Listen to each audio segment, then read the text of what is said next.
ओम नमो भगवती वासुदेवाय नमः। जय श्री हरि। प्रिय श्रोताओं, आज पाप मोचनी एकादशी का व्रत है। आज भगवान विष्णु और माता लक्ष्मी की विधि विधान से पूजा करके व्रत रखा जाता है। तो आइए आज इस एकादशी के उपलक्ष्य में पूरी श्रद्धा और भक्ति के साथ भगवान विष्णु और माता लक्ष्मी को नमन करते हुए सुनते हैं पाप मोचनी एकादशी व्रत कथा। तो प्रेम से बोले लक्ष्मी नारायण की जय। जय श्री हरि। कथा शुरू करने से पहले इस वीडियो को लाइक करके कमेंट बॉक्स में लक्ष्मी नारायण की जय अवश्य लिखें। अगर आप हमारे चैनल पर नए हैं तो इसे सब्सक्राइब करके बेल आइकन को प्रेस कर लें, जिससे आगे आने वाली वीडियो का नोटिफिकेशन आपको मिलता रहे। चलिए कथा प्रारंभ करते हैं। द्वापर युग की बात है। एक बार धर्मराज युधिष्ठिर ने भगवान श्री कृष्ण से कहा, हे केशव, आपने फागुन मास के शुक्ल पक्ष की एकादशी व्रत अर्थात आमलकी एकादशी के बारे में विस्तार पूर्वक बताया। अब आप कृपा करके चैत मास के कृष्ण पक्ष में आने वाली एकादशी का क्या नाम है तथा उसका क्या विधान है तथा उस व्रत को करने से कौन से फल की प्राप्ति होती है, आप कृपा करके सविस्तार वर्णन करें। तब भगवान श्री कृष्ण ने कहा, हे धर्मराज युधिष्ठिर, चैत मास के कृष्ण पक्ष की एकादशी को पापमोचनी एकादशी कहा जाता है। इस व्रत को करने से मनुष्य के सभी पापों का नाश हो जाता है। यह सब व्रतों में उत्तम व्रत है। इस एकादशी व्रत के महात्म्य को श्रवण तथा पठन से सभी पापों का नाश हो जाता है। एक समय देवर्षि नारद ने जगत पिता ब्रह्मा जी से कहा, हे महाराज, आप मुझे चैत मास की कृष्ण पक्ष की एकादशी विधान कहिए। तो ब्रह्मा जी कहने लगे कि हे नारद, चैत मास की कृष्ण पक्ष की एकादशी को पापमोचनी एकादशी के रूप में मनाई जाती है। इस दिन भगवान विष्णु का पूजन किया जाता है। इसकी कथा के अनुसार प्राचीन समय में चैत्र रथ नामक एक वन था। उसमें अप्सराएं किन्नरों के साथ विहार किया करती थी। वहाँ सदैव वसंत का मौसम रहता था, अर्थात उस जगह पे सदा नाना प्रकार के पुष्प खिले रहते थे। कभी गंधर्व कन्याएं विहार किया करती थीं, कभी देवेंद्र अन्य देवताओं के साथ क्रीड़ा किया करते थे। उसी वन में मेघावी नामक एक ऋषि भी तपस्या में लीन रहते थे। वे शिव भक्त थे। एक दिन मंजू घोषा नामक एक अप्सरा ने उनको मोहित कर उनकी निकटता का लाभ उठाने की चेष्टा की। इसीलिए वह कुछ दूरी पर बैठकर बीड़ा बजाकर मधुर स्वर में गाने लगी। उसी समय शिव भक्त मेघावी को कामदेव भी जीतने का प्रयास करने लगे। कामदेव ने उन सुंदर अप्सराओं को जरिया बनाकर अपने शत्रु भक्त को जीतने को तैयार हुए।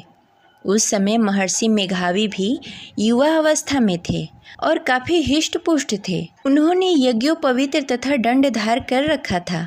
वे दूसरे कामदेव के समान पवित्र हो गए थे। उस मुनि को देखकर कामदेव के वश में हुई मंजू घोषा ने धीरे धीरे मधुर वाणी में वीणा का गायन शुरू कर दिया और महर्षि मेघावी भी मंजू घोष के मधुर गाने पर तथा उसके सौंदर्य पर मोहित हो गए। वह अप्सरा मेघावी मुनि को कामदेव से पिंडित जानकर उन्होंने उनसे आलिंग करने लगी। महर्षि मेघावी उसके सौंदर्य पर मोहित होकर शिव रहस्य को भूल गए और काम में वशीभूत होकर उनके साथ रमण करने लगे। काम के वशीभूत होने के कारण मुनि को उस समय दिन रात का कुछ भी ज्ञान न रहा और काफ़ी समय तक वो रमण करते रहे। तदुपरांत मंजू घोषा उस मुनि से बोली, हे ऋषिवर, अब मुझे बहुत समय हो गया है, अतः स्वर्ग जाने का आज्ञा दीजिए। अप्सरा की बात सुनकर ऋषि ने कहा, हे मोहिनी, संध्या को तो आई हो, प्रातःकाल होने पर चली जाना। ऋषि के ऐसे वचन को सुनकर अप्सरा उनके साथ रमण करने लगी। इसी प्रकार दोनों ने साथ साथ बहुत समय बिताए। मंजू घोषा ने एक दिन ऋषि से कहा, हे विप्र, अब मुझे बहुत दिन हो गए हैं, अब मुझे स्वर्ग जाने की आज्ञा दीजिए। मुनि ने इस बात पे भी वही कहा, हे रूपवती, अभी ज़्यादा समय व्यतीत नहीं हुआ है, कुछ समय और ठहरो। मुनि की बात सुनकर अप्सरा ने कहा, हे ऋषिवर, अपनी रात तो बहुत लंबी है, आप स्वयं ही सोचिए, मुझे आपके पास आए हुए कितने समय हो गए, अब और ज़्यादा समय तक ठहरना उचित नहीं होगा। अप्सरा की बात सुनकर मुनि को समय का बोध हुआ और वह गंभीरतापूर्वक विचार करने लगे। जब उन्हें समय का ज्ञान हुआ कि उन्हें रमण करते हुए 57 वर्ष व्यतीत हो चुके हैं, तो उस अप्सरा को वह काल का रूप समझने लगे। इतना ज़्यादा समय भोग विलास में व्यर्थ चला जाने पर उन्हें बड़ा क्रोध आया। अब वह भयंकर क्रोध में जलते हुए उस तप नाश करने वाली अप्सरा की तरफ भ्रिकुटी तान कर देखने लगे। क्रोध से उनके अधर कांपने लगे और इंद्राणी बेकाबू होने लगी। क्रोध से थरथराते हुए स्वर में मुनि ने उस अप्सरा को कहा, मेरे तप को नष्ट करने वाली दुष्टा, तू महापापनी और बहुत ही दुराचारिणी है। तू अब मेरे श्राप से पिचासिनी बन जा। मुनि के इस क्रोध युक्त श्राप से वह अप्सरा पिचासिनी बन गई। यह सब देखकर अप्सरा ने ऋषिवर से कहा, हे ऋषिवर, अब मुझ पर क्रोध त्याग कर प्रसन्न होइए और कृपा करके बताएं कि इस श्राप का निदान किस प्रकार होगा। विद्वानों ने कहा है कि साधु की संगत अच्छा फल देने वाली होती है और आपके साथ तो मेरे बहुत वर्ष व्यतीत हुए हैं, अतः अब आप मुझ पर प्रसन्न हो जाइए। अन्यथा लोग कहने लगेंगे कि एक पुण्य आत्मा के साथ रहने पर मंजू घोषा को पिचासनी बनना पड़ा। मंजू घोषा की बात सुनकर मुनि को अपने क्रोध पर अत्यंत ग्लानि हुई, साथ ही अपने अपकृति का भय भी हुआ।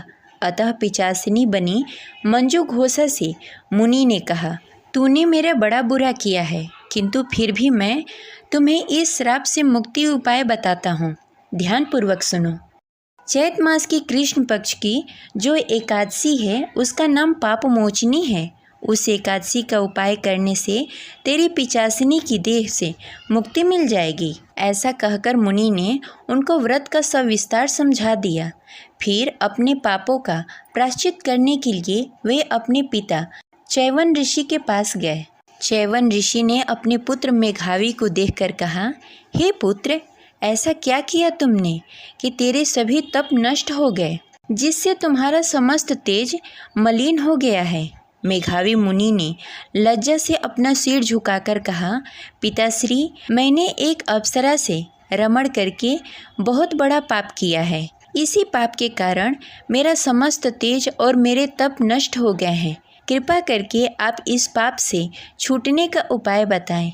ऋषि ने कहा, हे पुत्र, तुम चैत मास की कृष्ण पक्ष की पाप मोचनी एकादशी विधि विधान से भक्ति पूर्वक उपवास करो, इससे तुम्हारे सभी पाप नष्ट हो जाएंगे। अपने पिता की बात सुनकर मेघावी ऋषि ने पाप मोचनी एकादशी का विधिवत व्रत किया। उसके प्रभाव से उनके सभी पाप नष्ट हो गए। उधर मंजू घोषा अप्सरा भी पाप मोचनी एकादशी का व्रत किया, जिसके प्रभाव से उसे पिचासिनी देह से छुटकारा मिल गया। उसने पुनः सुंदर स्वरूप धारण कर स्वर्गलोक को चली गई। लोमस मुनि ने कहा, हे राजन, इस पाप मोचनी एकादशी के प्रभाव से समस्त पाप नष्ट हो जाते हैं। इस एकादशी की कथा श्रवण तथा पठन से 1000 गौ दान करने के बराबर फल प्राप्त होता है। इस उपवास को करने से ब्रह्म हत्या करने वाले, स्वर्ण चुराने वाले, मदपान करने वाले, अगम्य गहन पाप करने वाले आदि भयंकर पाप भी नष्ट हो जाते हैं और अंत में स्वर्गलोक की प्राप्ति होती है। इस प्रकार यह कथा संपन्न हुई। तो प्रेम से बोलिए लक्ष्मी नारायण की जय। आशा करते हैं यह कथा आपको अच्छी लगी होगी। तो इस वीडियो को लाइक करें और ज़्यादा से ज़्यादा लोगों को शेयर करें। मिलते हैं अगले वीडियो में, तब तक के लिए हरे कृष्णा, राधे राधे।